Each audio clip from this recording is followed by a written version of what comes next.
పార్వతీపురం మన్యం జిల్లాలో 1.5 year నుంచి అప్పుడప్పుడు ఈ ముఖ్యంగా గ్రామీణ ప్రాంతాల్లో ఈ మహిళలు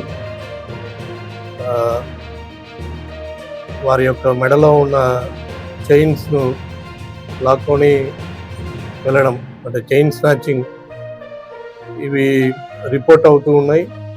ఒంటరిగా వెళ్తున్న మహిళల్ని టార్గెట్ చేస్తూ, ముఖ్యంగా ఓల్డ్ లేడీస్ని టార్గెట్ చేస్తూ వాళ్ళు ఒంటరిగా వెళ్తున్న సమయంలో ఇతను ముద్దాయి బైక్లో హెల్మెట్ పెట్టుకొని బైక్లో ఫాలో అయ్యి ఈ చైన్ స్నాచింగ్ చేయడం జరుగుతుంది. సో మనకి సీసీ కెమెరాస్లో కానీ లేకపోతే ఎవరైనా చూసిన సాక్షులు కానీ చూసి గుర్తుపట్టే వ్యక్తులు కానీ ఈ విధంగా లేకపోవడంతో పోలీస్కి మాకు ఇక ఛాలెంజింగ్గా దీన్ని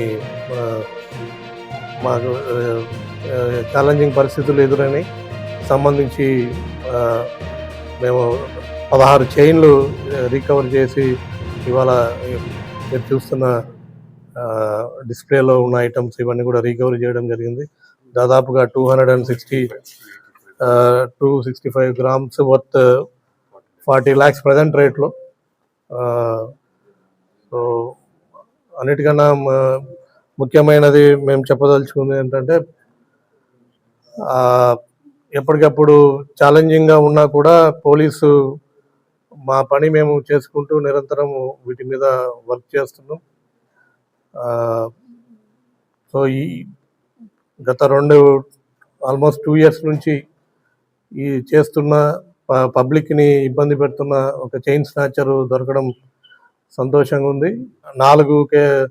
4 చైన్ స్నాచింగ్ కేసులు వీరఘట్టంలో రిపోర్ట్ అయినాయి. అవి కూడా డిఫరెంట్ గ్రామీణ. మనకి సీతానగరంలో పోలీస్ స్టేషన్ పరిధిలో 3 కేసులు, చినమేరంగిలో, సీతానగరం, పార్వతీపురం రూరల్, బల్జిపేట, అదేవిధంగా మా ఎస్బీ ఇన్స్పెక్టర్ గారు వారి టీము